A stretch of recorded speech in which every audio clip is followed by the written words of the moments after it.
Everyone is talking about AI, but in order to actually build with it, use it at work, become an AI engineer, or even just have an intelligent conversation about AI in an interview, you need to understand the core fundamentals of AI, not just the buzzwords. Today, I'm going to talk through the 10 AI concepts every software and AI engineer should know in 2026. Hi friends, I'm Maddie. I'm a senior software engineer who previously worked at Google and interned at other big tech companies like Amazon, IBM, and Microsoft. I work with AI systems a lot, and I've spent hours breaking down the concepts that actually matter right now so you don't have to. In this video, I'm going to walk you through 10 AI concepts, from LLMs and tokens all the way to AI agents and context engineering. Whether you're building AI products, preparing for interviews, or just trying to keep up with the industry, this is the video to watch. Let's get into it. Thank you to HubSpot for sponsoring this video. We're starting with the foundations, large language models or LLMs. ChatGPT, Claude, Gemini, these are all powered by LLMs. At its core, an LLM is a neural network trained on massive amounts of text data to do one deceptively simple thing: predict the next word in a sequence. So you type the capital of Francis and the model predicts Paris. That may seem simple, but when you scale that idea up to billions of parameters trained on essentially the entire internet, it goes deeper than just autocomplete. The model at this point doesn't just predict words. It's developing the ability to reason, write code, summarize documents, and hold genuinely useful conversations. LLMs are the engine behind almost every AI product you'll interact with in your career. So if you're a software engineer in 2026 and you don't understand what an LLM is, it's like being a web developer in 2010 who doesn't know what an API is. Let's dive deeper into tokens and context windows as our second concept. So LLMs don't actually read words the way we do. They break text into smaller units called tokens. A token might be a whole word like hello, or it may be a piece of a word like un and believe and able, being three separate tokens. Why this matters is because every LLM has a context window. That's the maximum number of tokens it can process at once. You can think of this like a model's short-term memory. Early GPT models had only a 4,000 token context window. Now, we're seeing models with over 1 million. A larger context window means the model can see more of your conversation, your code, or your documents all at once, which directly impacts how useful it is. If you've ever had an AI forget something you told it earlier in a conversation,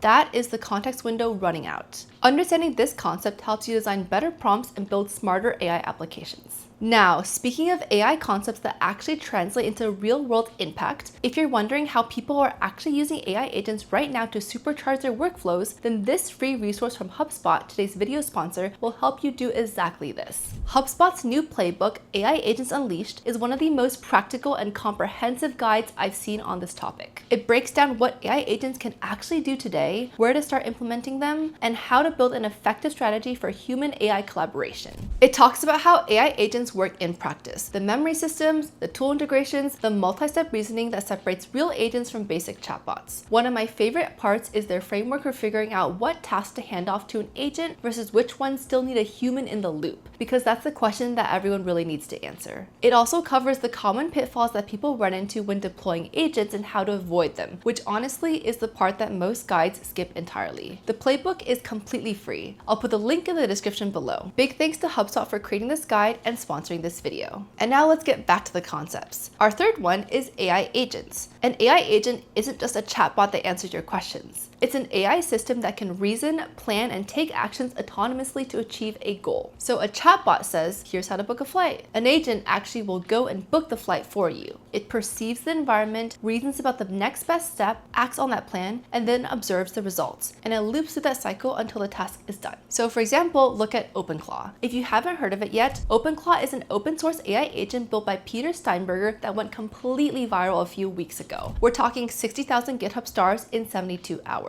It runs locally on your machine and connects to the apps you already use. So WhatsApp, Slack, Discord, your calendar, your email, and it actually does things on your behalf. People have used it to triage their inbox, debug code while they sleep, automate their smart home, even build entire apps from their phone. OpenAI actually ended up hiring Steinberger to build their next generation of personal agents, which tells you how big this space is getting. Concept 4 is MCP, Model Context Protocol. If AI agents are the workers, then MCP is a universal adapter that lets them plug into your tools. Before MCP, if you wanted an LLM to connect to your database, your email, and your CRM, you need to build 3 separate custom integrations. MCP standardizes that. It's an open protocol that defines how AI models connect to external data sources and services. Think of it like USB for AI. Before USB, every device had its own proprietary connector. MCP fixes the same thing for AI tools. It creates a common interface so that any model can connect to any compatible service. If you're building AI applications, understanding MCP is going to be essential because it's rapidly becoming the standard for how agents interact with the outside world. MCP is open source, and Anthropic donated it to the Agentic AI Foundation, which is managed by the Linux Foundation, last year. And now let's talk about concept 5, RAG, Retrieval Augmented Generation. The problem that RAG solves is that LLMs are trained on data only up to a certain date. They don't know about your company's internal documents, your product specs, or last week's policy changes. So when you ask them a question about something specific in your organization, they either make something up, which is called hallucination, or they just say that they don't know. RAG fixes this by adding a retrieval step before the model generates its response. When a user asks a question, the system first searches a database, usually a vector database, for relevant documents. It then feeds those documents into the LLM's prompt as additional context, so the model can give an accurate, grounded answer. I want to say a quick note on vector databases, since they're a key part of RAG. Instead of storing data as traditional rows and columns, a vector database stores data as mathematical representations called embeddings. These embeddings capture the meaning of text, so you can search by similarity rather than exact keywords. So for example, you can ask, what's our refund policy? And the system finds relevant documents even if they use words like return or money back instead of refund. That semantic understanding is what makes RAG so powerful and so adaptable to many use cases. Concept 6 is fine-tuning, and this is one that people often confuse with RAG. They solve different problems. Fine-tuning is the process of taking a pre-trained model and training it further on a smaller, specialized dataset so it behaves differently. You can think of it this way. The base model already knows how to speak and reason. Fine-tuning trains it to speak in a specific way, maybe in medical terminology, or in your company's brand voice, or to format its outputs in a particular structure. A quick rule of thumb I recommend following is to use RAG when you need a model to access specific facts it wasn't trained on, and use fine-tuning when you need the model to behave differently, like changing its tone, style, or output format. And you can definitely combine both. Concept 7 is context engineering. You've probably heard of prompt engineering, crafting the right instructions to get a good response from an AI. Context engineering goes way beyond that. It's about designing the entire information environment around the model, what documents you retrieve via RAG, what conversation history you include, what external tools are available via MCP, and how you summarize and prioritize all of that information within the model's context window. The reason why this is so critical is that the quality of an LLM's output is directly tied to the quality of the context you give it. Two people can use the same model and get wildly different results based on how well they're engineering the context. If you take one thing from this video for your career, let it be this: the engineers who master context engineering are the ones companies are really wanting to hire right now. Concept 8 is reasoning models. These are a newer breed of LLMs that have been specifically trained to think step by step before generating an answer. Regular LLMs respond immediately. They generate tokens one after the other without pausing to plan. Reasoning models, on the other hand, generate an internal chain of thought. They break problems down, consider different approaches, and work through the logic before producing a final answer. This is why you'll sometimes see an LLM say thinking before it responds. That is the reasoning model at work. These models are trained on problems with verifiably correct answers, like math problems or code that can be tested by a compiler, and through reinforcement learning, they learn to generate reasoning steps that lead to correct solutions. OpenAI's O-Series and DeepSeek are prominent examples. Reasoning models are especially important for agents because complex, multi-step tasks require planning,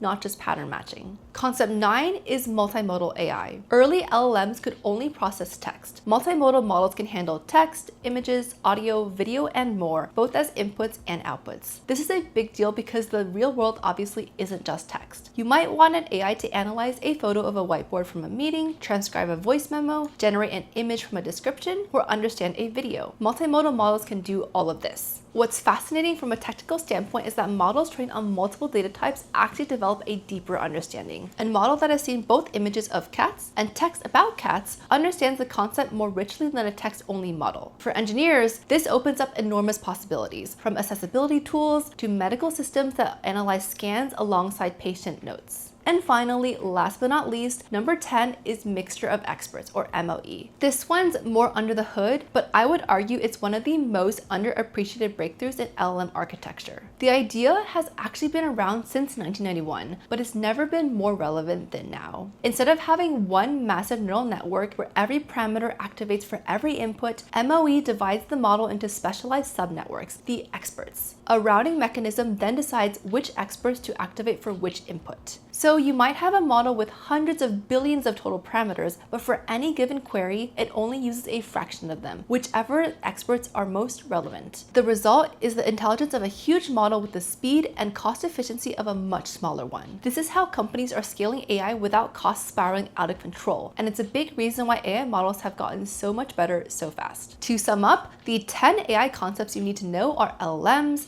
token and context windows, RAG, fine-tuning, AI agents, MCP, context engineering, reasoning models, multimodal AI, and mixture of experts. These are the fundamental building blocks of virtually every AI product shipping right now. And that's all I have for you in this video. If this helped you understand AI better, hit that like button, hype the video, and subscribe. I make videos every week on software engineering, tech careers, and AI. Thanks for watching, and I'll see you in the next one.